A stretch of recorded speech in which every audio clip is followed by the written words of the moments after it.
The date is Friday, September 10th, and you're listening to Entertain This, a thought-provoking podcast encapsulating all things entertainment.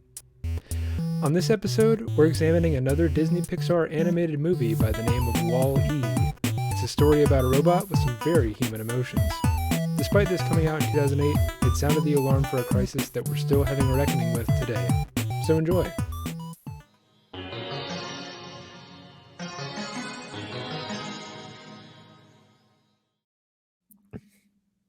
Hello, ladies and gentlemen. Welcome to your favorite show on the internet, encapsulating all things entertainment.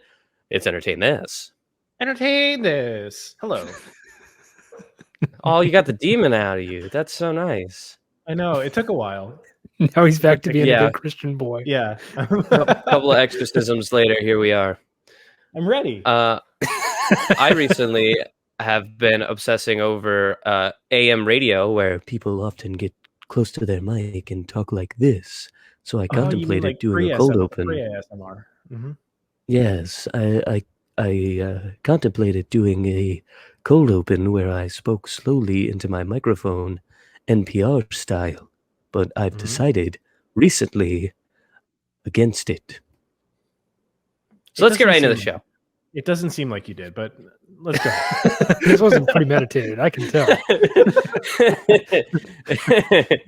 You guys give a lot of shit to NPR, but I'm not going to have it.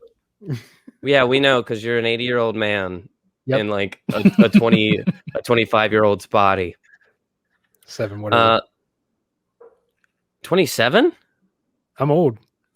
Am I a baby boy? Is that what we're figuring out? We've been over this on the podcast, I think, 3 times now. Yes, Alex, you are the baby boy in this podcast. I just forget that I'm the sweet little beautiful baby boy, the little bouncing baby boy, the little apple of your guys' eye on this show. I just forget sometimes. It's a good thing we're remote from each other, or else I'd be pinching your little cheeks right now. my little baby cheeks. Yeah. My little beautiful 1997 branded baby cheeks. Yeah. Last week we did a Spider-Man debate that I think was fairly successcul. Yeah. And is pretty popular in the polls right now, especially on Facebook for whatever reason. People are loving it. So that's fun. But this week, shout out to you, Facebook. Way to misinform an entire generation, but also thanks for our whole Spider-Man thing. We appreciate it. Glad we can be a part of it, I guess. glad to participate in it.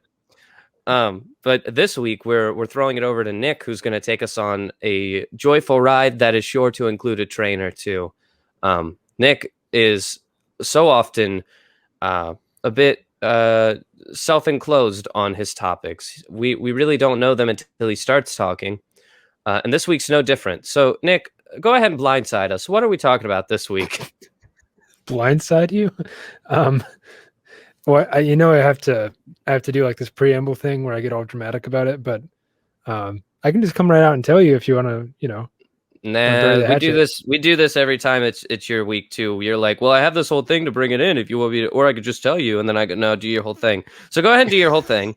Do the whole thing if you'd like. Can I get a drum roll, a fanfare? No, I'm kidding. We don't have to do that. That wouldn't. You're the one who edits the podcast. This is another goof that we've done over and over again. It is completely up to you to add in the drum. You know what? I'm saying it right now.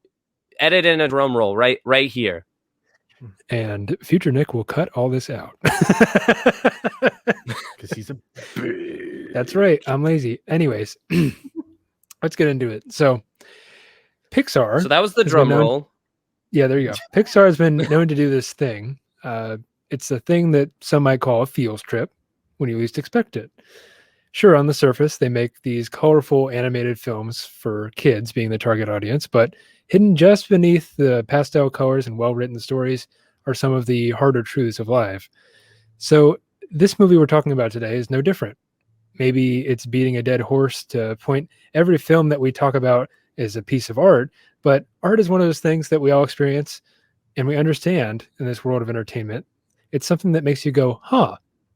It makes you think a little deeper about what you just saw. Average movies that you may put on in the background to provide a little background noise engage merely just one sense, your sense of hearing.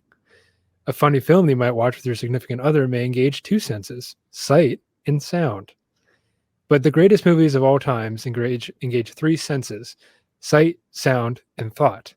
The last not being one of the usual five cardinal senses, but it's one that is necessary for me to categorize something as a great film. And the movie that we're talking about today is one of the greats in my book, and I'd like you to entertain this with me as we sail through time and space to talk about the Disney Pixar film Wall-E. Starring Mark Wahlberg. Starring not Mark Wahlberg at all. That's Wahlberg-E. Yeah, I may be misinformed. I have never seen this movie. What? You've never seen Wall-E? Mm-mm. I know. And I thought I was the little baby boy, but you're the little baby boy today. Well, Alex, Michael. I had grown out of Pixar movies by the time Wall-E came out. Hey, Wow. Shut up. Also, no. Also, I don't know which of you guys brought Soul up, but one of you guys definitely talked about Soul before. And if it was Nick, it's because he loves Pixar. But if it was Michael, it's because he's a liar and he does still watch Pixar movies. But I think it was Nick. It was me. It was a good film. This one came out a little earlier. So Soul came out, in 2020? So this one came out in 2008, which apparently by then Michael was already over the Pixar thing, man. Yeah. In 2008? Yeah, I was in 8th grade. So do the math. Michael was probably the 14. same. Yeah. Anyways, he was over it.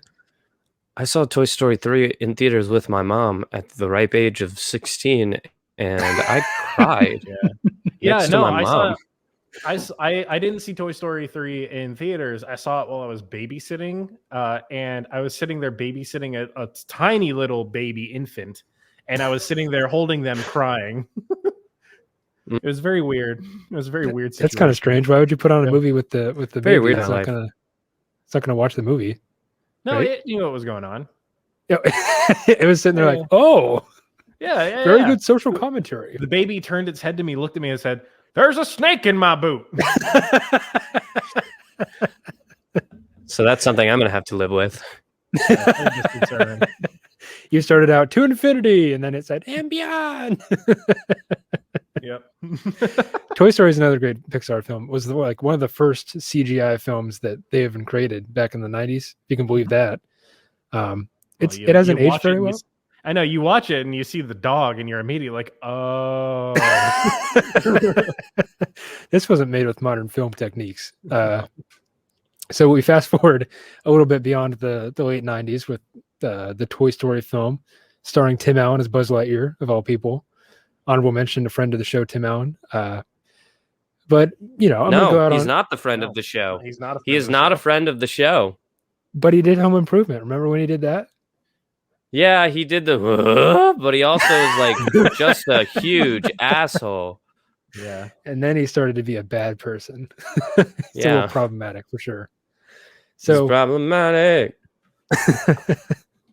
I would assume that if you're listening to this episode, you've at least, caught a glimpse of the film here and there. You watched at least 5 minutes of it. But if you haven't watched it, that's okay, because I got some spark notes of the plot coming up. But I think we've already Michael's pointing to himself. Yep. I will ask in no particular order, what do you know off the top of your head about this film, Alex? You want me to? You shouldn't have Michael go first, because I'm going to know more. Okay, Michael, you go first. Okay, I know it's got like a little toaster oven that can talk.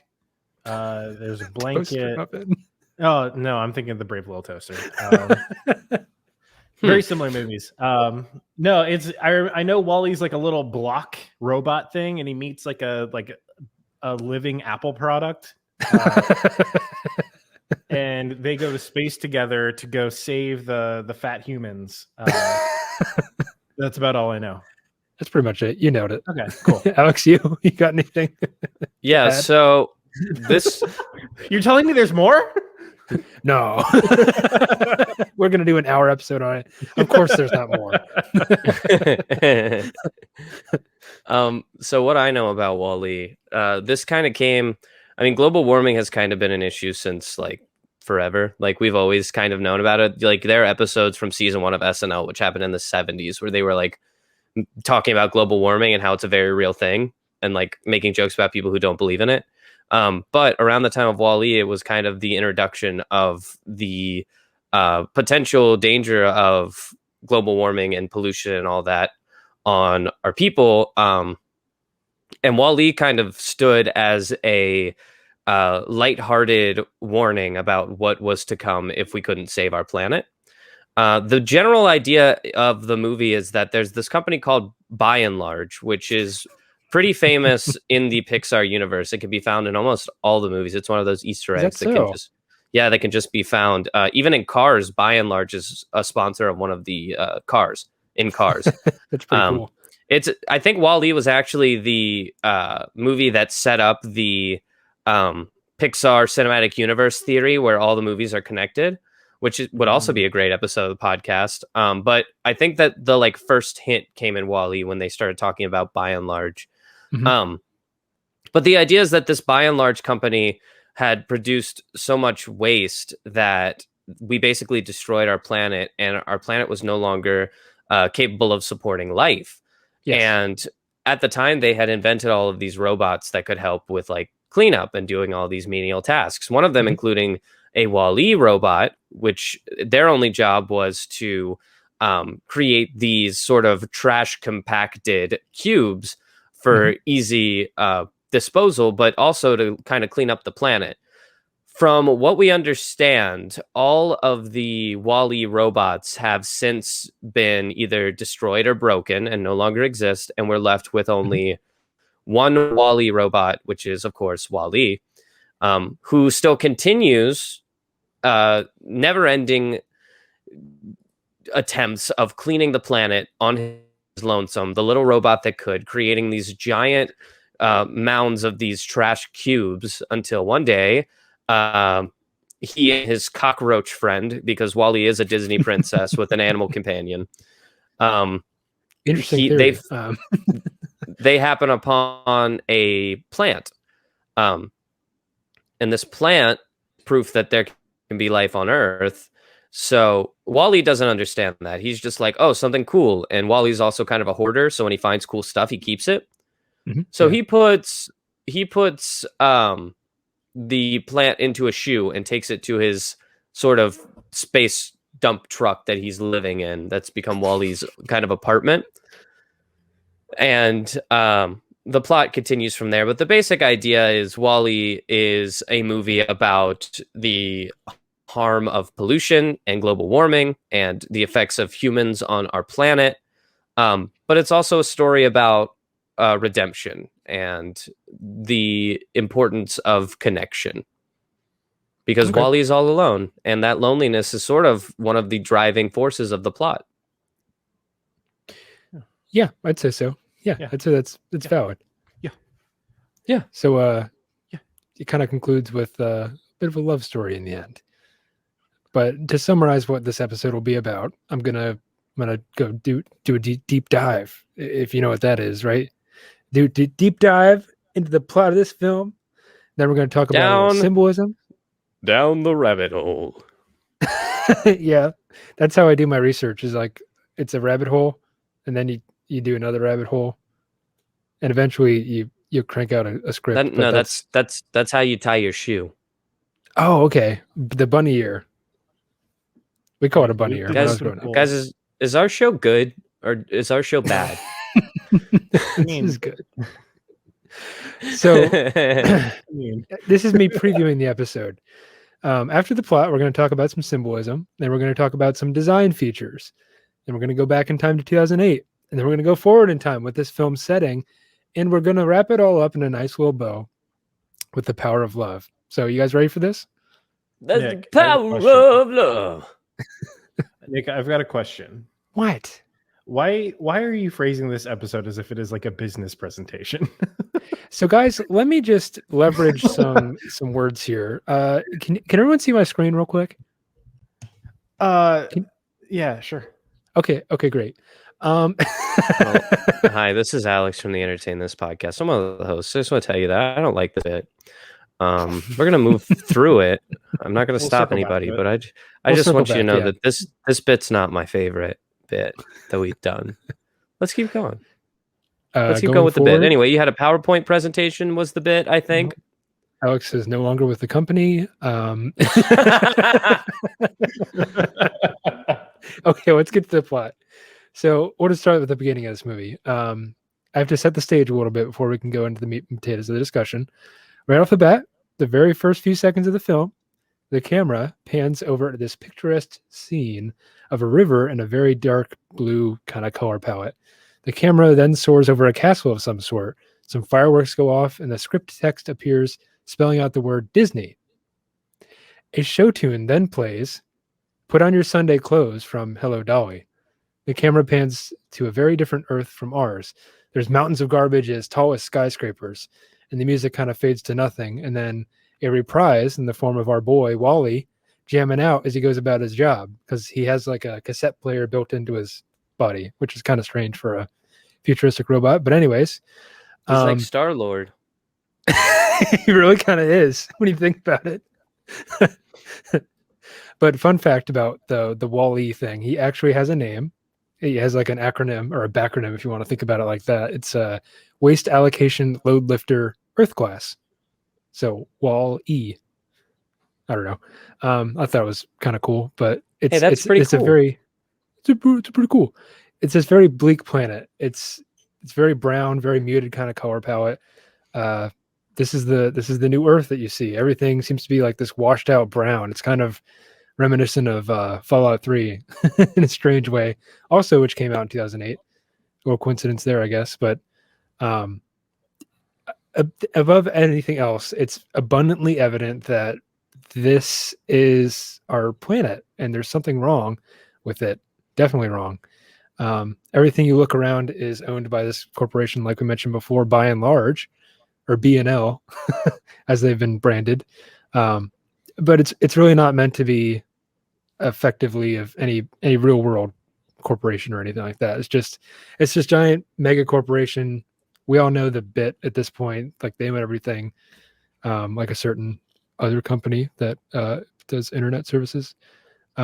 Could be, couldn't be. Amazon. Fuck you, Jeff Bezos. I didn't want to say it.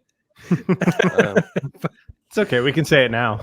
Oh, we can say it now. All right. So Pretty sure we're Humanity- allowed to say. I don't know how much a slander case will get, but honestly, all press is good press. Bring it on. Yeah. Like saying like "fuck you, Jeff Bezos." That's not slander. Slander would be like saying like Jeff Bezos likes, and I don't know, some. I heard he likes chocolate, but it's not. That's not slander. Yeah. This is slander. Please don't sue us. We're very nice people. But this film is showing that it's at this end. It's an era of humanity where we're trying to dig ourselves out of this hole that we've created for ourselves, but we're really trying, but simultaneously also making it worse by blasting the trash into space. And then people are going into that space, outer space, if you will, and it was meant to be a temporary fix. But going away on a cruise while they tried to fix the mess on Earth wasn't all that effective. Then we pan, of course, we cut to Wally's home, like you said before, Alex. It's kind of like this tank type of vehicle. It's one single room. It's kind of small. And he's hoarding all kind of stuff. He's got all these relics of humanity. The weirdest shit ever. The sporks. He has a spork and he's trying to decide which. It's like, it's not a fork, it's not a spoon. What is it? So he puts it in the middle of the fork drawer. He has like a cup of forks and a cup of spoons and puts it in the middle because that's where the spork belongs after all. But he's collecting all kinds of stuff, and then one day he discovers this green plant, and he's like, haven't seen one of these before. Yeah, he keeps it in a boot, and it kind of gives this new meaning to the word carbon footprint, right? Because it's a we'll just skip over that. Anyways, I did not understand that joke. Will you explain it to me like I'm 5? Okay, so the plants are made out of carbon. We know this, right? Okay, but it's in a boot. So it's a carbon. I could have probably figured that one out, but it's not funny. Thank you. No, it's good when you explain it. Okay. No, it's good. Moving on. But this poor robot's kind of lonely, and he's made himself a cockroach friend. But cockroaches can really survive anything. Here's Earth devoid of life, and then this little cockroach is bouncing around like, "Hey guys, what's going on?" He's adorable. I'd He die really for him. is. Then you have the Apple product that Michael referenced, which is called Mhm. Eve, Which she's kinda is like this- biblical. Oh, we'll get to that. If we can get into that, yeah. Wally is stricken, as you are with any Apple product, right, guys? When you see a shiny new MacBook Pro, you're like, "Ooh, I love Ooh, that. that M1 chip. Ooh, yeah. whoa!" It's got NVIDIA graphics card. Ooh. Ooh. New butterfly switch keyboard. Mm. Oh, Nerd butterfly talk. switches. Yeah. Yeah, I have an Android phone. I'm not proud of it. But then we have this scene like Wally You is shouldn't showing. be proud of the phone you own. I'm not. Honestly, Okay. if I had one of those neat little new interesting screens that like fold in half and then like Oh. you can unfold them, and those are so neat. Like those are tempting me away from the iPhone. If the iPhone 13 would have had a folding screen, I would have been like ecstatic, but it It would have doesn't. been game So over. Yeah. so now I'm kind of like thinking about moving to that product. My only thing is that I know that I'd like immediately go back to like flip phone like tendencies, and I'd be like, "Whack," and the entire screen would just snap off. True. Very fair, Michael. But you can remember that moment in 2007, I guess, when the iPod Touch and the iPhone came out. Like they Oh, were yeah. sleek looking, Oh right? yeah.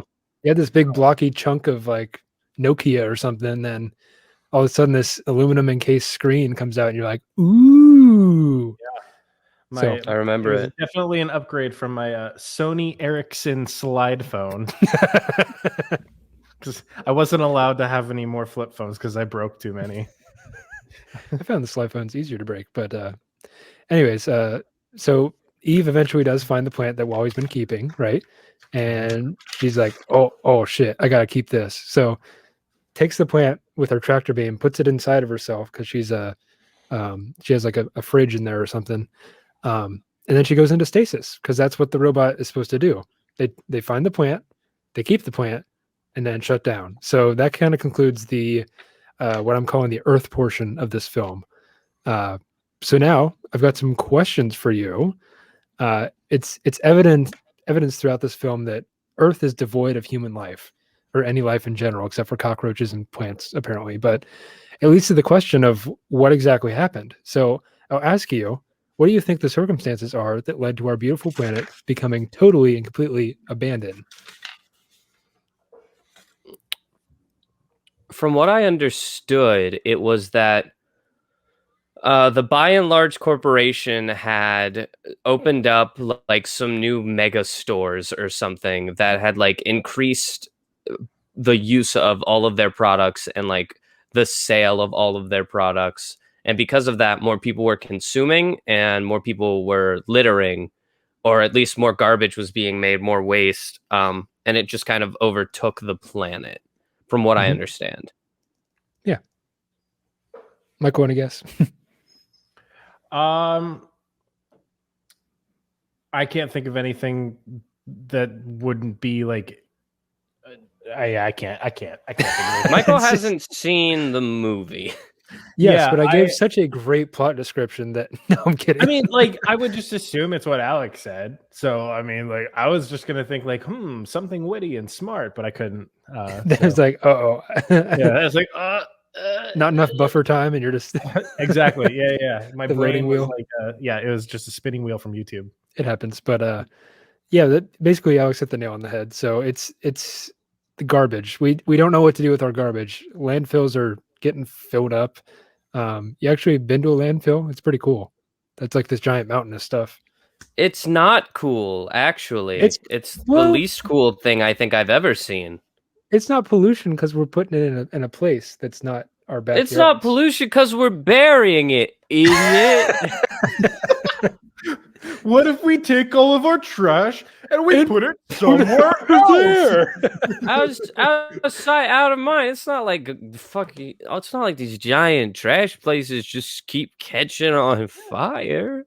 It's not like they just That's keep like we got, like, burning the trash. world. It's not like we got trash islands out in the middle of the ocean or something. It's not like there's Yeah. trash islands the size of Manhattan out in the ocean. It's not like that at all. Oh, but there is. But anyways, Yeah. yeah. So this is set like, I don't know, in a distant future. I think it's 2077-ish when humanity, we just run out of place to put our trash. We're just out of places to put it. Uh, landfills are filling up. We have to start stacking it. We have to start building these robots that make it into cubes and stacking it as high as skyscrapers. So, yeah, that's probably what happened. I think it's also climate change too. People, they don't say it in the movie because it was controversial back then, and apparently it still is now. But what kind of inspired me to talk about this film in the first place was that report that said we're kind of screwed because there's too many CO2 emissions going on, and we're kind of approaching the point of no return where it's going to become a snowball effect and cause pain and devastation for many years. But that's kind of a sad note. So let's move on to the. We can agree that robots. A sad topic. It kind of is. This was made in. So this movie was made in 2008 to kind of be that, hey guys, we need to change our ways message. Yeah. And we ignored it. So this doesn't have a happy ending like it did in 2008, where it was like hopeful, because that movie was supposed to inspire the next generation to do better, which we have tried, but unfortunately, one generation can't fix generations and generations and generations of neglect. Hey, we didn't start the fire, right? Unfortunately, no. It in the most literal sense has always been burning since the world's been turning. True. And it is terrifying. So the rationale that this is going to end on a happy note at all is cosmically incorrect. The movie does end on a happy-ish note because huge spoilers here. Let's sound the spoiler alarm for all the people that haven't watched it. But if we're going to get to the ending anyway later in the episode, we can just pull it out. Okay. Right? Yeah, no need to repeat ourselves. So anyways, the film, and this is a widely known fact, but robots are built for a very particular purpose, whether that's taking our trash out or being dogs and killing people with the dogs. They have a purpose. They have programming. They have stuff that they're meant to do. What was the second one that you said? The little Boston Dynamics dog. You know that? Mm-hmm. You've seen that. Michael's seen it. Yes.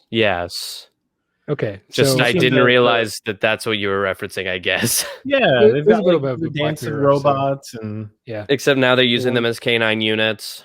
Yep. It's kind of scary. Especially when you couple that with artificial intelligence. But anyways, the robot's sole purpose is in contrast to the humans in this film, who really don't have purpose. But if we could create robots to do everything for us, what would there be left to do?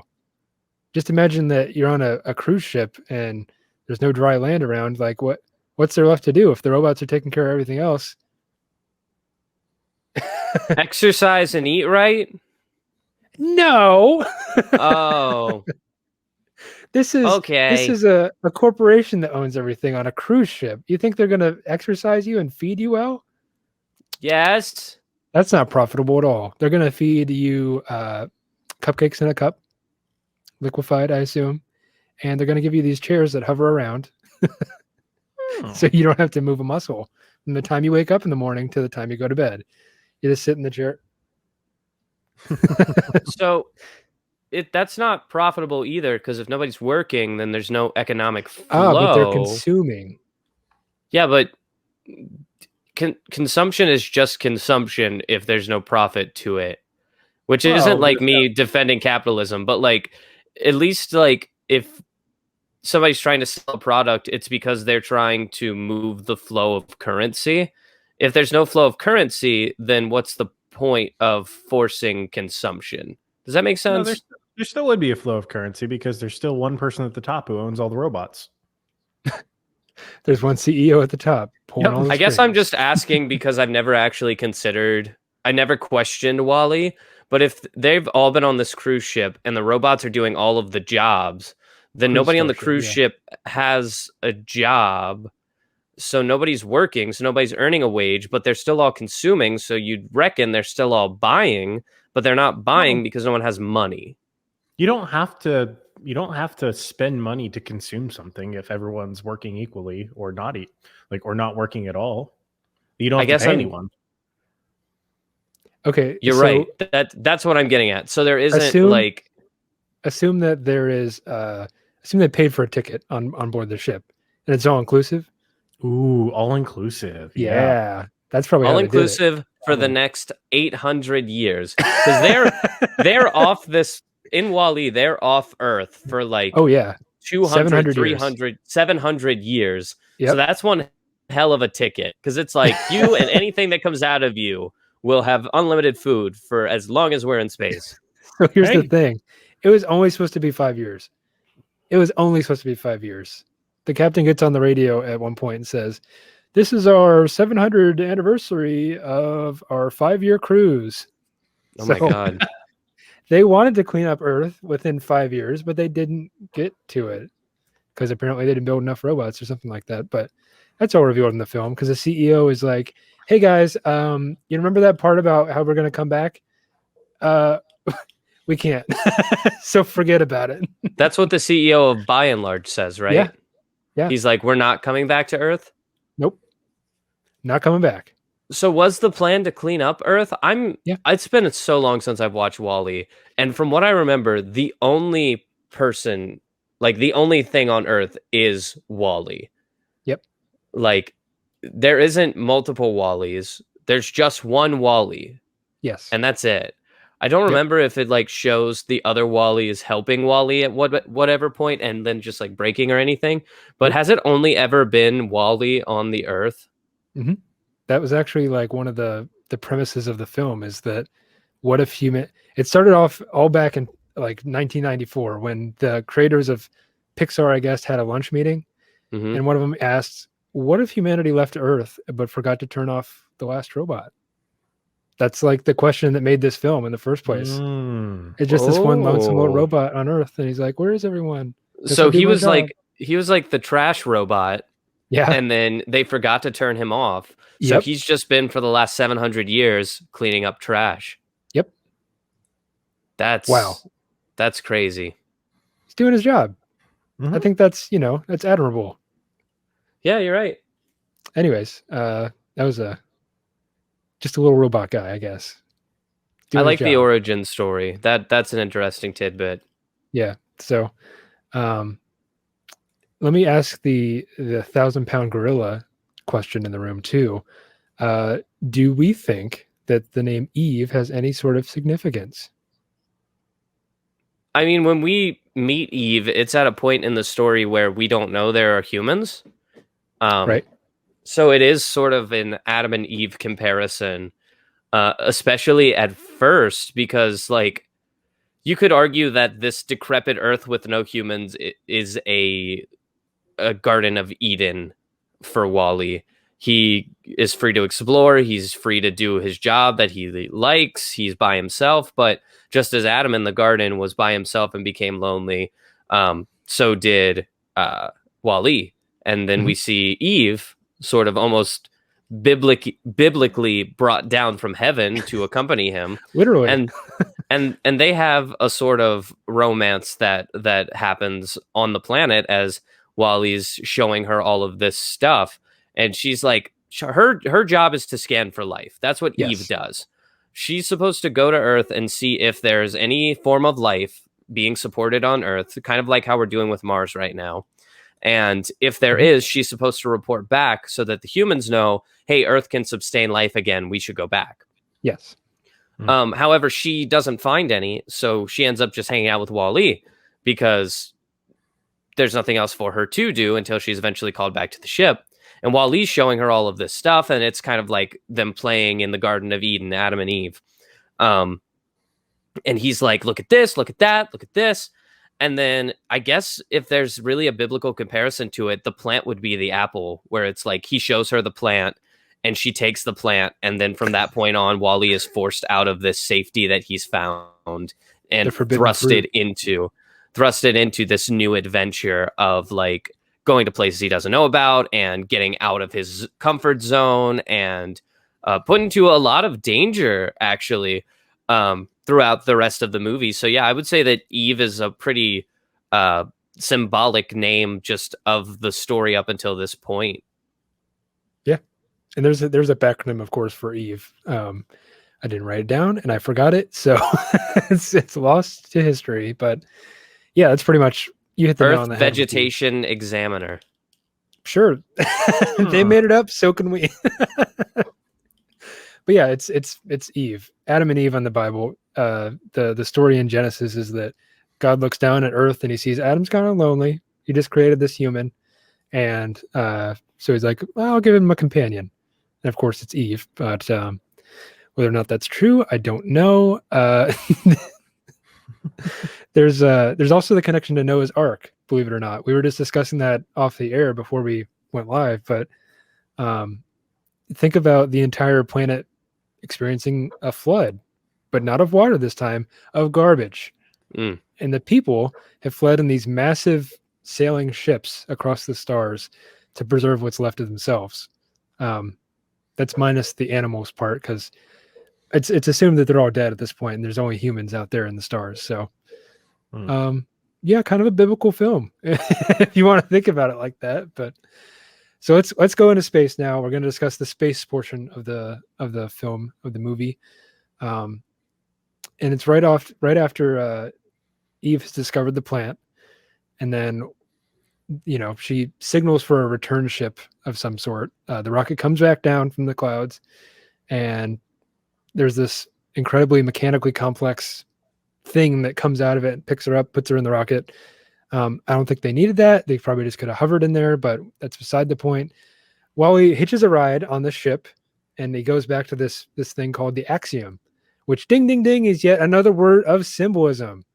An axiom is a statement or proposition which is regarded as being established, accepted, or self-evidently true. Now, in modern discourse, there seems to be fewer and fewer of these, but an example of this would be the sky is blue, or if you're doing mathematics or philosophical reasoning, an axiom is something that serves as a premise or a starting point for further reasoning or arguments. So that's kind of interesting. It's the premise or starting point for this film to make its argument or state its case. Alternatively, the axiom is the thing that will take all the passengers for granted, because they're just on the ship. There's like, this is where I've been raised. This is how it's always going to be. I'm always going to be on this ship. So maybe that's an axiom to the passengers. I don't know. Anyways, you get to the ship and there's these robots everywhere, these really fat people in hover chairs with screens in front of their faces. It seems like a pretty normal cruise ship to me. Not that I've ever been on one, but you get a tour via the path that a stretcher containing Eve makes its way past the ship's scenery. And it seems fitting that everyone and everything sails along the floor on paths that are predetermined. And just like that, we're going to skirt past a free will argument. So eventually, since Eve found life on Earth, she and Wally make her way up to the bridge. That's nautical terminology for the driver's room, of course. You see the progression of captains throughout the years, and they get fatter and fatter. The current captain took the helm in the year 2775. So we know this film takes place several hundred years in the future. But in the captain's morning announcements, he states that there's been, like I said before, the 700th year anniversary of a 5-year cruise. So that's kind of a major oof. But alas, the passengers don't even care. They don't even listen. The captain gets a special pre-recorded briefing from a live action, quote unquote, global CEO of By and Large, who is shown kind of like a president in this weird kind of world that we've started for ourselves. He's got like the seal of the president behind him. He's got 2 flags behind him. He's on this podium that's shaped an awful like the president's blue briefing room or whatever it's called. But kind of makes you wonder things going on if this company has taken over the world. But anyways, it's time for Operation Recolonize. The CEO goes into all this stuff about bone loss and microgravity degrading the human body, which it does. They find a plant, right? They found this plant. Earth is habitable again, right? Oh boy, let's celebrate. But there's no plant in Eve. So they're like, oh, it's a false flag. They just sent her back to diagnostics and see what exactly went on. So there's some tomfoolery going on here because we all saw the plant going inside Eve and she's taking it up to the ship. That's where we last saw her. And then it's not there all of a sudden. So you're like, what happened here? The captain then learns that about everything on Earth. He has a computer in front of him, and it's kind of like Alexa, where he's like, "Okay, computer, I want to know what dirt is like." And then he's like, "Okay, what's a farm? What's a farm? What do they do at farms?" And then all these pictures come up, and it's really kind of an endearing scene in this bleak film. But What's a cloud? yeah, he actually has that. Well, it's water vapor in the sky. Anyways, the captain has this like rediscovering of Earth because he's 700 years out. We find out that the autopilot stole the plant and attempts to destroy it by throwing it down a trash chute and putting it into an escape pod. So Eve escapes diagnostics. There's a scene where Wally takes Eve's arm gun and shoots a hole in the wall, releasing all these crazy robots that are in diagnostics for a reason, mind you. But eventually they make it up to the captain and present the plant directly to him. And Eves comes to this epiphany that Wally actually loves her. These two robots have found love in space. Eventually, they learn that the override directive A113, which is yet another Pixar bit, like by and large, mind you, but they just say, the captain, the CEO gets on the horn and he's like, "Hey, we're going to have to cancel the whole recolonization thing. We can't clean up the garbage well enough. So just stay in space." He says, "Stay the course." It's like, well, how long are we going to stay in space? What the hell? The year is 2110 when this transmission arrives on the ship. Basically, they can't do nothing, and that's really all anyone does. And there's this quote from the captain when he learns all this, like, "Oh, we're just going to stay in space forever?" He says, "I don't want to survive. I want to live." Because right now, they're in space. They're being preserved. They're getting all their food. Yeah, they're surviving, but can you make the argument that they're really living in the first place? I don't think so. So eventually, the robots and autopilot stage a mutiny aboard the bridge of the ship, leading to this scene where Eve and Wally are in the ship's garbage bay, because, of course, we are across the stars, heaving junk into the abyss of space everywhere we go. It's like some kind of flower girl in a wedding, just tossing all this garbage out the back of their limo or whatever. But Wally is nearly dead because Otto tases him for all intents and purposes. And the captain and the autopilot have this altercation of sorts where he's trying to press the return to Earth button and trying to wrestle away Otto and all this. It's televised on all these screens that are in front of the ship's passengers. There's a scene where Wally sacrifices himself to keep the plant tube thingy open, and they eventually, after some struggle, they successfully hyper jump back to Earth. Axiom is landing. It comes down from the sky. It is huge compared to the skyscrapers. It towers over them, the mountains of garbage, everything. It's a massive ship. And because Wally nearly died, he's forgotten everything. He pretty much dies, and they have to replace his motherboard, which, as we know, is the brains of the computer. And Eve is almost given up on him when there's this scene where Eve leans in, is like, don't you remember me? Like, she communicates that, obviously, without words, but there's this spark that comes off her head and zaps Wally, and then he's like, "Oh," he comes to, and he's like, "Oh, I remember everything now." So that's like a little plot moment in the film there. But so the camera zooms out. They share this spark of love. The ship has landed. The people are coming out. The camera zooms out to show these mountains of garbage, but now they're covered with these small green plants. Ooh. So that's how the film ends. We're at the end of it. Humanity has successfully recolonized Earth after all these years. So we did it. Yeah, that's the plot. Let's go. So now you don't have to watch the film. Yeah, but you should. Warning's over. We did it. Okay. So now let me ask, why were the humans on board the Axiom left in the dark about the real situation on Earth? Why do you think that benefited anyone? Money. That's maybe a softball question, but yeah, I mean, it's the corporations that are like, "Hey man, just stay in the dark about this. We got it. We got it covered." Yeah.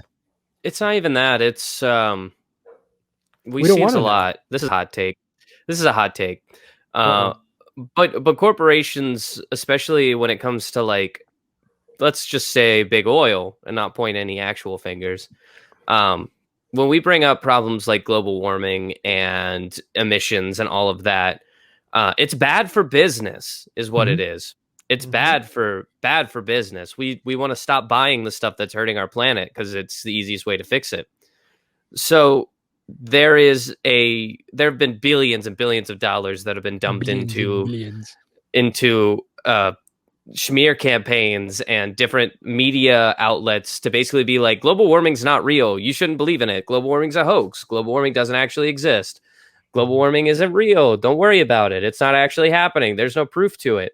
So much so that it has become a there's a term used in sort of I think it's geopolitical discussions called us versus them mentality, which is people who have no reason to take personal recognition in this side they support in an argument, to the point where even if they're wrong, it's such a personal attack at this point that they will defend it to no end with no evidence.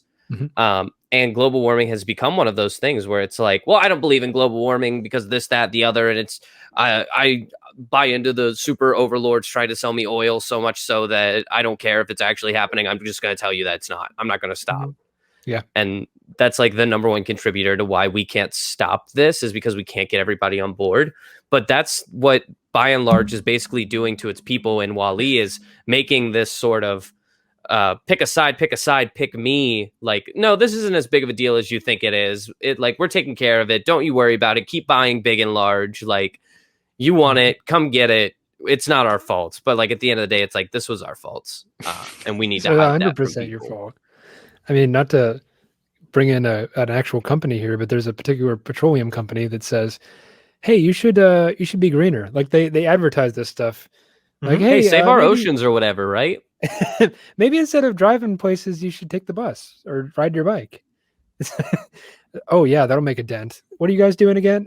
Producing all the oil? That's right. That's what you're doing. But I don't support Elon Musk in most cases because he's most rich. cases. And that's basically it.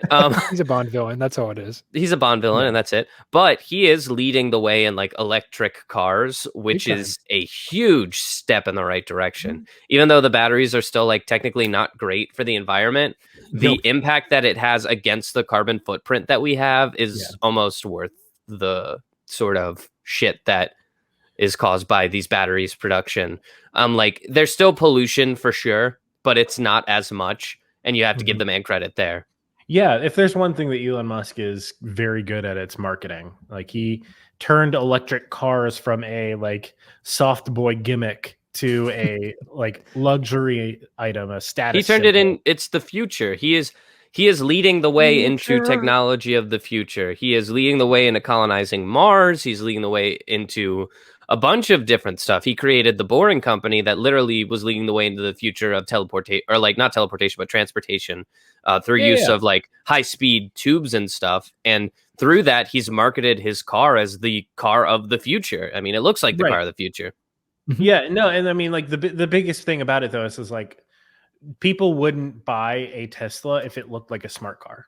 Yeah. No. Like, he turned electric cars from a Prius / smart car / Volt or whatever into something that is on par with like in the same market as something like a Mercedes Benz.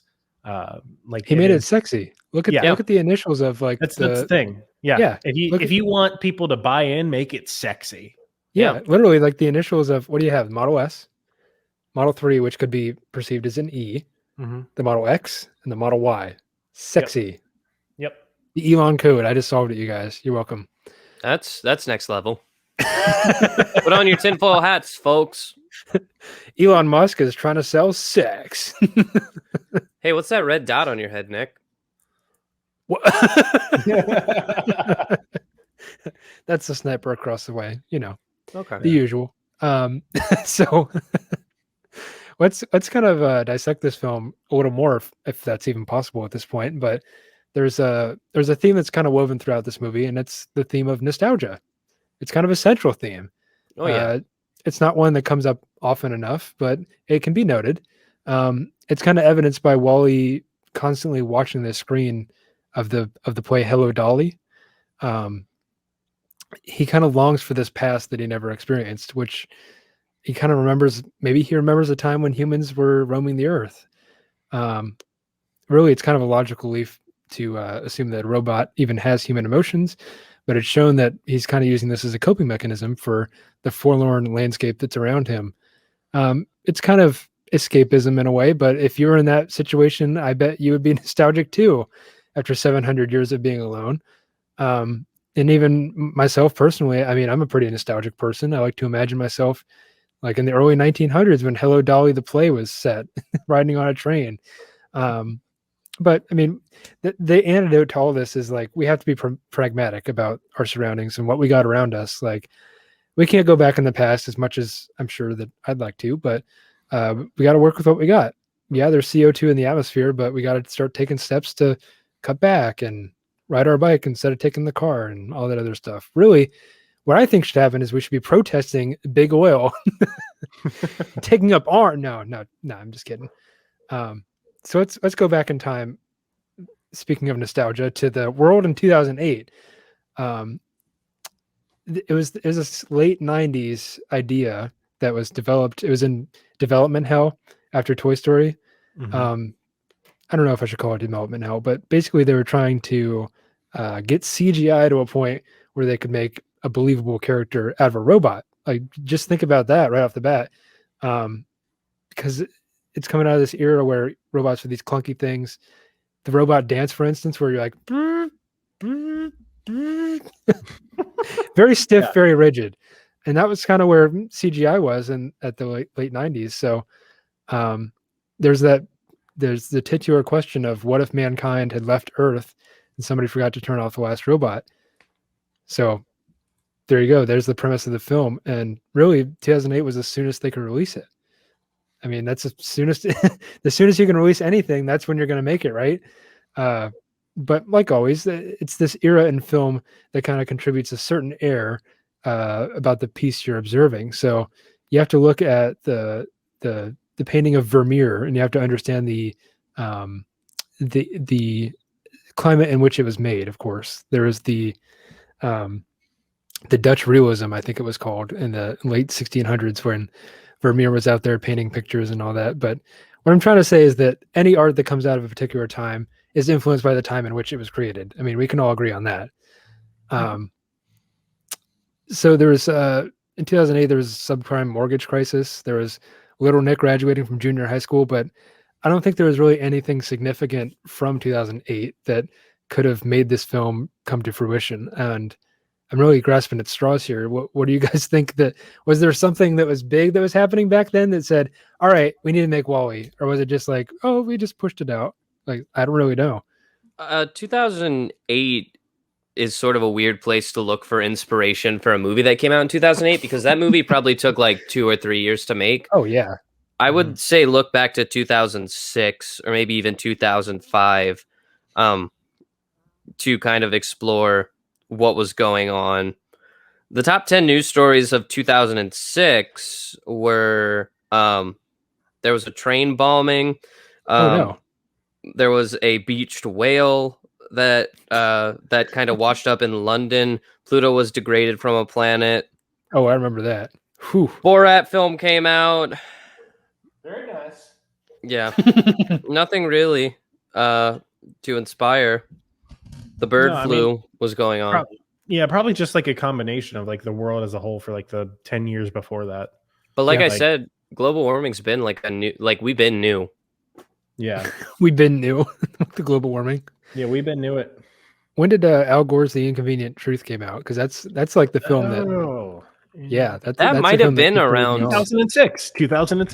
Oh, look at that! We did it. Oh my God, we're like secret. Wow, we're so tinfoil hat time, baby. Tinfoil hat time over here. To entertain this. Yeah. So let's get to the symbolism of all this. I've discussed it a little bit, with Eve and the Bible and Noah and the Ark and all that, but we've already kind of examined the relationship between capitalism, which is our predominant economic system here in the US and I guess around the world too. But is there any way that we can kind of have this pursuit of money and pursue the green planet at the same time? I really don't think so, because I mean, Elon capitalism, Musk is doing it. somehow he's found a way to do it. Like really, I wasn't thinking of Elon Musk when I wrote this, but yeah, Elon Musk has found a way to monetize the green movement. I think the best way you can do it is to sell it as a lifestyle instead of a movement. Lifestyle, Because yeah, a lot of our generation, especially the ones who are like in their mid-20s right now and are like on the verge of taking over the world, like we're the next generation, we're the future that they planned for or whatever. A lot of us are living in like more sustainable housing. We're living with like there's been a huge movement for like reusable water bottles as being like a personality trait. Like you display your personality instead of like on your Mac in the fucking late 2000s to being like you put stickers on your water bottle, you carry around a hydro flask. People carry around those giant like 3-gallon water bottles. They're like, I drank this whole thing 3 times today. It's like that's incredible. You got to stop that. At that point. But it's stuff like that, stuff like biking to work becoming trendy in like a lot of younger and a lot of younger generations. The work from home movement is making emissions a little bit lower because there's not as much like cars out on the road. Commuting is stupid. I'll say commuting is stupid. You're right, especially today. But our generation is leading the way into a greener lifestyle. And to be fair, corporations are picking up on that. It's not so much corporations selling green to us. It's us telling corporations green is what we want. We want to buy products that are sustainable and that are organic and that are ethically produced and all of that. That's what we want as consumers. So companies are leaning into that practice because they know that sells. We've proven to them that we would pay more for things that are ethically produced than we would for things that are unethically produced, and that even we would go so far as to boycott certain companies that aren't producing things ethically, and we will tell them like, no, we don't want it anymore. The stuff you're doing, if you're going to keep doing it, we're not going to buy your shit. Like one of the huge companies for that is Nestle. Nestle's led the way in corporation. Hate Nestle. Isn't that crazy though, that like the three of us, 20-year-olds, like in our mid-20s, we know that as a corporation, the Nestle Corporation is shitty. Like we know that. That's just like common knowledge. Our whole generation knows, like, don't buy Nestle. Nestle's shitty and they do shitty things. Like they're unethical in their production. And because of that, we don't want them. And companies understand and are moving further towards becoming ethical just to sell their products. That's how you force capitalism to work for you, is to only buy the products and support the things that you want to see succeed. Yeah. I think a lot of that is like we said in the More Magazine episode, is voting with your wallet. The democratization of capitalism, if you want to put like a academic name on it. But yeah, I think that the moment we monetize our resources, it's kind of like this deal with the devil.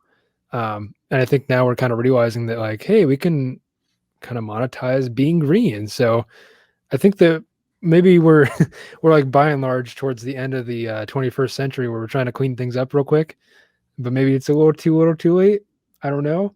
We'll have to see what the next 100 years ends up with. But if you think about it, in 2008 or around that time period, there was a big push for recycling. And I think that maybe if Wally's World had recycled, they wouldn't have had mountains of garbage. Just saying. Because, I mean, look around you. A lot of things can be recycled. Not to be Mr. Greenpeace over here, but plastic can't be recycled. Okay. Metal, aluminum, 100%. 100% recyclable. Glass too. But that's the problem, is that, and it's sort of interesting when you watch like the movie It's a Wonderful Life. You're like, well, that movie's not like that old. Like it's old, but it's still relevant. So it's, I think, I'm not exactly sure what year it came out, but it was probably around the 1940s, 1950s. Yeah. In It's a Wonderful Life, he talks about getting in on the ground floor of plastic. Like that's the deal that he didn't make. was that he didn't want to get in on the ground floor of plastic. So plastic hasn't been around that long. No, it hasn't. Like, think about it. There was, I think I want to say late 40s is when like the first commercially successful plastic was out there, because it was first like Bakelite or something like that. But later on, you get like polyethylene, polyvinyl chloride, all this other stuff, and then it's super useful and super viable, but right, it doesn't break down. Unfortunately, now, and that's kind of the point they're making in It's a Wonderful Life, because plastic was such a safe bet. Everything is made out of plastic. Like everything. It is nearly impossible. I would challenge anybody who listens to our podcast to try to spend a day without touching something made of plastic. It's impossible. You can try it, and I would love to hear how far you guys get, but eventually you're gonna have to touch something plastic, because so much of there you go. Like, so much of our life is based on plastic at this point. And I mean, that's why global warming has kind of become such an issue, is because plastic is so irreputably created. Like, you can't destroy it, you know? No, it just kind of piles up and you can't do anything about it except for compact it, make it really small and squish it away somewhere else. So I kind of think of it as the Pretty Patty episode of SpongeBob. Okay. It's like, now what are you going to do with all this money? Well, we tried burning it, and then we tried burying it, and finally we just decided to give it all away. It's like that, but plastic is something that people don't want. So how are we going to give it away? Reduce, reuse, recycle. That's the triangle that we should all remember here. So I don't know, maybe we're looking too deep into this movie. But maybe it's a comment on consumerism too. Like, we're obsessed with the new, we're obsessed with the now, we're obsessed with the new iPhone, we're obsessed with Eve. But the problem is that you have to do something with the old when you get the new, right? What do you do with your old cell phone? I sure hope you don't throw it away in the regular trash. You have to go to a recycling program to get that done. But most people just keep it, and then it ends up getting thrown away in the regular trash later on. I make a little museum for my phones. Do you guys do this? I used to.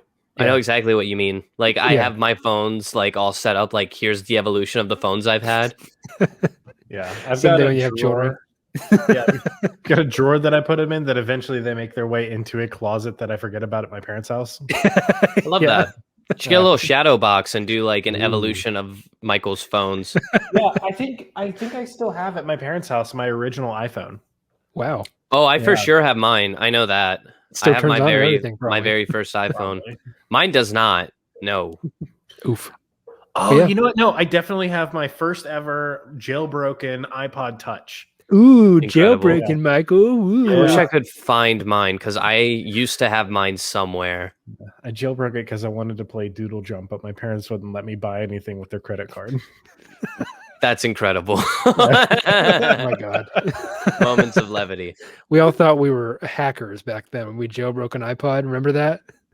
Little did I know that was my first introduction to like any sort of coding ever. Yeah.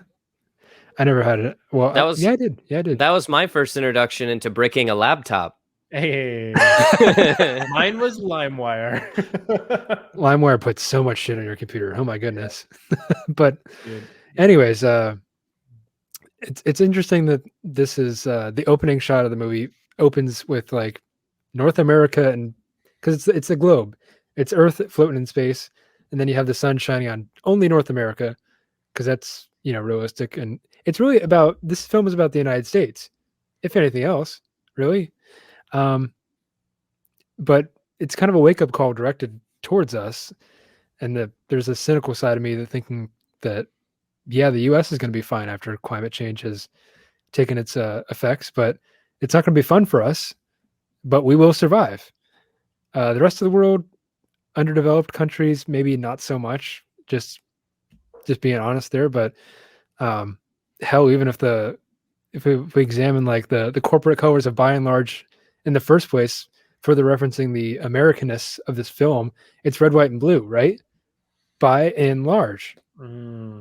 Just, I don't know. It's something, the true American experience. It just has so much to say about like consumerism and throwing stuff away.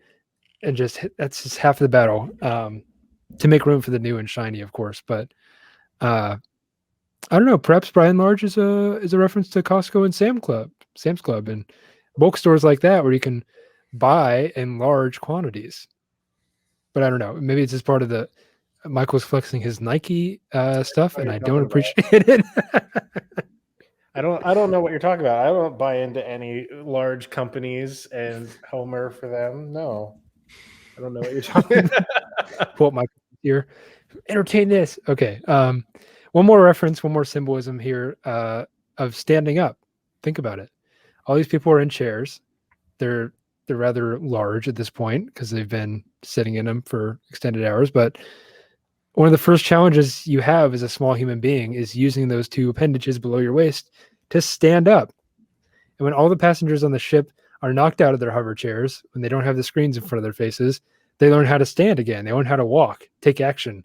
It's symbolic because they're taking a stand against complacency. They aren't going to take it anymore, and they are willing to change their posture to show it.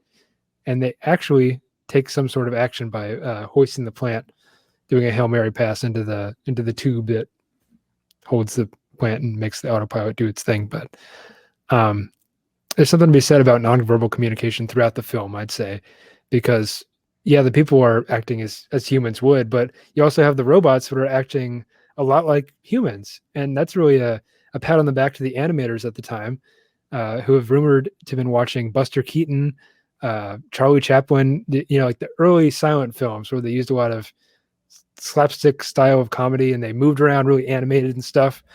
But that's how communication works with just our bodies. Think about it. If you couldn't talk, what would you do? You'd mime things out. That's kind of what Wally does throughout the film. So I think it was very successful in that. Throughout like the first 15 minutes, there's very little dialogue. Part of that is because Wally doesn't have to talk to anyone except for his cockroach friend, but you kind of know what they're communicating without them using actual words. So nonverbal communication, a very big part of this film. You guys ready for a conclusion? Let's wrap this thing up. I've been talking for too long. Let's get into it. So, in conclusion, given our dire circumstances on this planet, it's only one we've ever known. So I think it would make it better if there's a fucking fly on my screen. I'm gonna have to cut that out. I was so distracted by the fly. I was like, what the fuck? I hope that you make edit notes because you have a lot of editing this episode. We should make the planet better than when we found it. That's like what the Boy Scouts do, I think. And how do we do that? With love, of course. Love for your fellow humans, love for our lovely green planet that we all call home. And I thought that this love, we can stop. Alex should get out a lighter. He's rocking back and forth. We can stop being acerbic towards our Earth, and we can start living in harmony with this rock that we call home, floating through space. We can stop being parasites on the back of a green furry beast and start being the good bacteria that will help it be better. Through the power of love for our planet, we can learn to stop being capital-producing robots and start being lovers that we're all meant to be in our hearts. Because that's the heart of this film. Love conquering all of life's basic programming. No matter what your directive is, you can override that and make a sacrifice for your fellow man. So go watch WALL-E. It's a cute little Pixar movie with a powerful underlying message. And entertain that. So you're saying I should go watch it? You should maybe go watch it if you feel like doing so. Okay. I'd recommend it for what it's worth. It's a good movie. It's a good film, okay? It's a good movie. We've gotten to that point in our show where we're going to close out with a quick this. Last week we did the Spider-Man debates, and for anyone who's been a long time listener of our show, I'm sure that you already know that was at my behest and that these two are held hostage to my whims on weeks like those.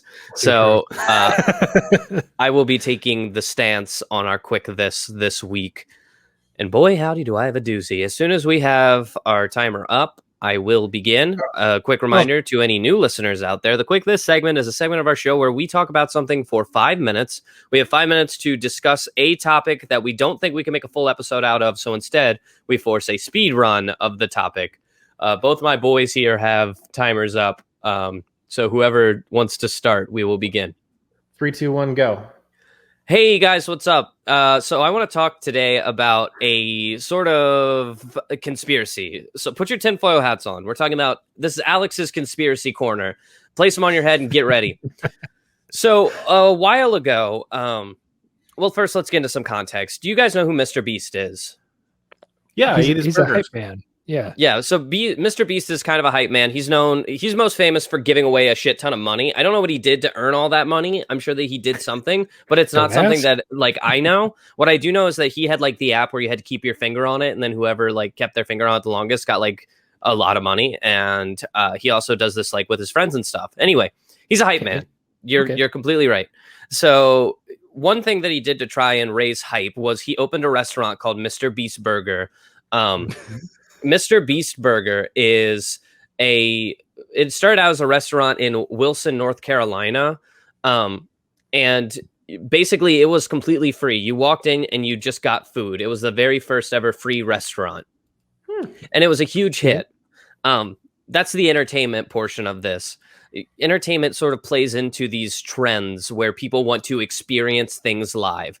They want live entertainment. And for some people, eating at this restaurant was live entertainment. Its success was so prevalent that Mr. Beast Burger opened restaurants all over the country, including near us. Michael knows this because him and I have shared a Mr. Beast Burger together before. Yes. But was it for free? It was not. You do have to pay for it at these restaurants. But what Michael may not have known was whenever I shared my Mr. Beast Burger with him, it actually was not my first Mr. Beast Burger.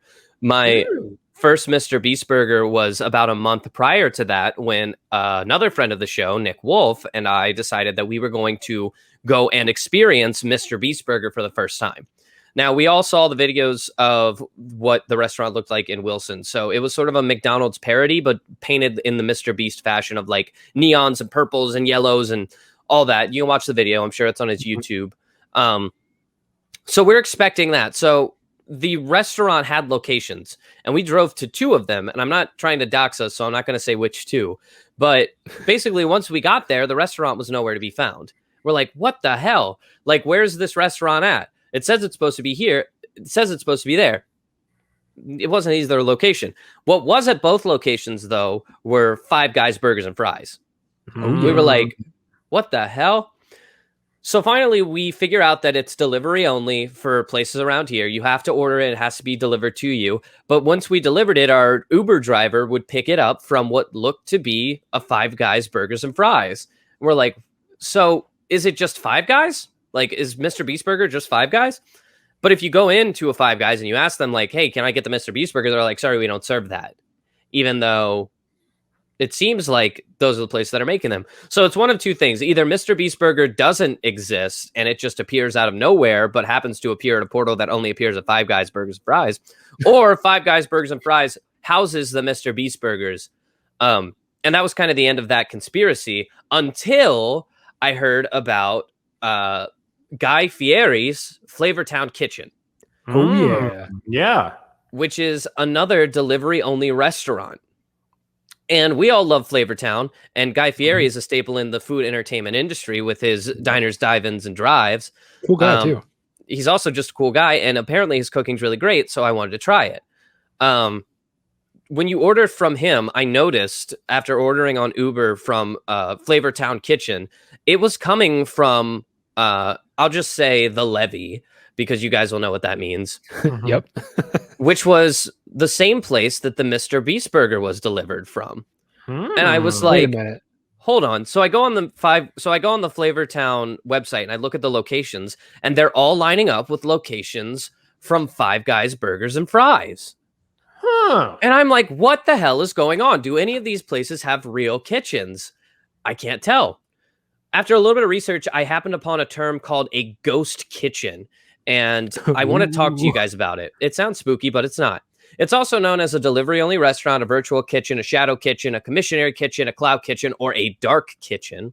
And is known as a professional food preparation and cooking facility set up for the preparation of delivery-only meals. Some ghost kitchens allow takeout meals, including drive-thrus. They do not include storefronts or indoor seating for customers. Ghost kitchens differ from virtual restaurants, and a ghost kitchen is a restaurant brand itself and contained in a kitchen space with a facility and more than one restaurant brand, so on and so forth, which I found interesting. But what I found more interesting was after going to Mr. Beast Burger and scrolling all the way down on the main page of his website, on the Mr. Beast Burger website, there is now, where there wasn't before, an article that says, bring Mr. Beast Burger to your restaurant. It says, attention restaurant owners, add Mr. Beast Burger to your existing restaurant's kitchen. Mr. Beast Burger is a virtual brand, which we noticed from the Ghost Kitchen definition, offering a separate concept to run out of your kitchen, available for deliveries only via food delivery services. So I finally cracked the ongoing question of where the hell is Mr. Beast Burger? And the answer is, like God, Mr. Beast Burger is among us. It is all around us. Mr. Beast Burger is within every single one of us. And so too is Praise be. Guy Fieri's Flavortown Kitchen. These two entertainment icons, quote unquote, have set up these ghost kitchens that are sort of parasitical inside of these restaurants and maybe aren't doing great for business. It's sort of a symbiotic relationship because they use these sort of restaurants that aren't doing great, and they bring them customers by offering these quote unquote food experiences. Everybody wants to eat Guy Fieri's meal. Everybody wants to talk about Mr. Beast and eat the Mr. Beast burger to be like, look at how trendy I am. Everybody wants this. So Five Guys is making money off the burger purchases and kicking a little back to these brands. But these brands are locating themselves in basically whatever kitchen will take them. And then they don't tell the public, they don't tell the people, hey, we're actually just this restaurant. They go, no, we're our own thing. We're a ghost kitchen. This concept blew my freaking brain. So I wanted to share it with you guys. It's entertainment adjacent, which is what I feel like Quick This is all about. And that's all I got. What do you guys think? I want some burgers now. I think the theory, like, it all holds water. So for me, I wasn't ever really concerned about like where it was coming from. Just like, that's worrisome. Don't worry about it. It's food. Put it in your food hole. I mean, like, it was one of those things, like, when I got it, like, hey, is my cheese on my grilled cheese still actually on the bun, or is it like connected to strictly just the wrapping, like how most McDonald's burgers are? That for me is my main concern. Hell, they can make it at McDonald's. I don't care. I mean, you can tell me Guy Fieri made it. I'll be like, all right, it's going in the food hole. It's one hell of a marketing concept. Oh, and for sure. We're seeing a lot of name brand, quote unquote, food establishments using it as well, especially McDonald's using their like limited time, get your fucking Lil Boat, Lil Yachty meal. Come get your like whatever. Yeah, like bands are now like, hey, come and get this meal from McDonald's, sponsored by us. Like, this is what we eat from McDonald's because we totally eat McDonald's. Like, that stuff is completely real. Just kind of partnering up with people from the entertainment industry. That's crazy. I like that. I want some Guy Fieri. What'd you call it? Flavortown Kitchen? It's called Flavortown Kitchen. They have a Cuban sandwich that I had. It was delicious. Ooh. Oh. They also have a mac and cheese burger, which is like crazy good. But it's always good, yeah. The most seductive item on his menu that I desperately want to try and haven't yet is the Philly cheesesteak egg rolls. Whoa. Excuse me.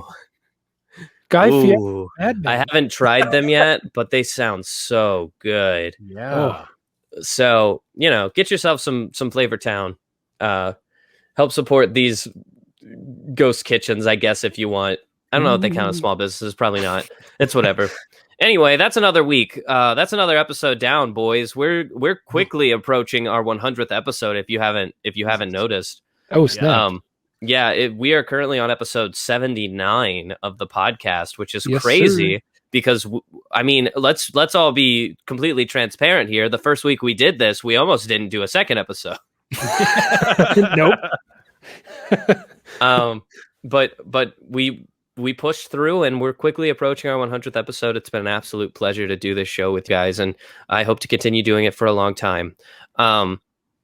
As always, we're constantly looking for suggestions on things that we can cover on Entertain This. This is a show encapsulating all things entertainment, and I think it also acts as sort of a time capsule for all things entertainment. So that maybe one day we can listen back. I look forward to the day that our collective three, how do I say this without sounding weird? the three of us will have kids with separate women. It will not be the three of our child. The three of us will not have a child, but we will have. The three of us will have our own families. Thank you. The three of us will have one baby, and it will come down from the sky on a cloud. But I look forward to them listening to this podcast and listening to the things that we enjoy and experiencing entertainment, as well as our listeners who do that on a weekly basis. I'm glad that we can do that for them. But as always, we're looking for things to encapsulate. We're looking for suggestions, what you guys like in the entertainment world, so that we can cover it here and it can be included in this time capsule that we're building. So if you have suggestions, there are a couple ways that you can do that. You can email us at entertainthispodcast@gmail.com. There's also a little survey that you can fill out on our website. If you scroll all the way to the bottom of the page on entertainthis.net, you can fill out that survey and it shoots us a little email with your suggestion. That's another great way to do it. There are also a couple of different ways that you can reach out to us.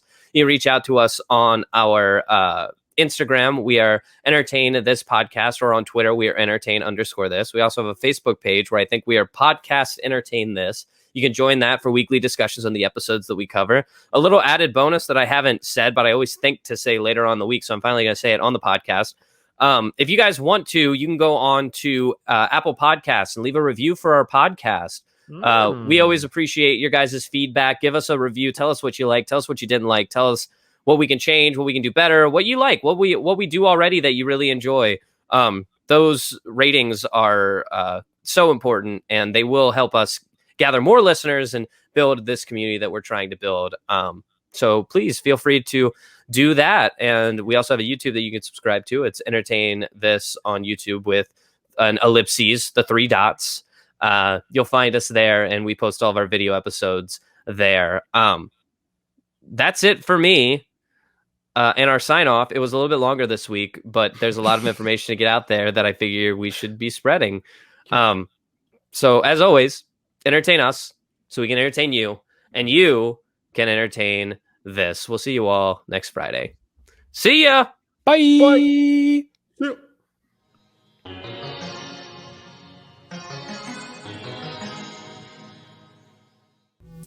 This episode of Entertain This was written by me, Nick Mustakangas, with additional commentary from Alex Steele and Michael Savoya.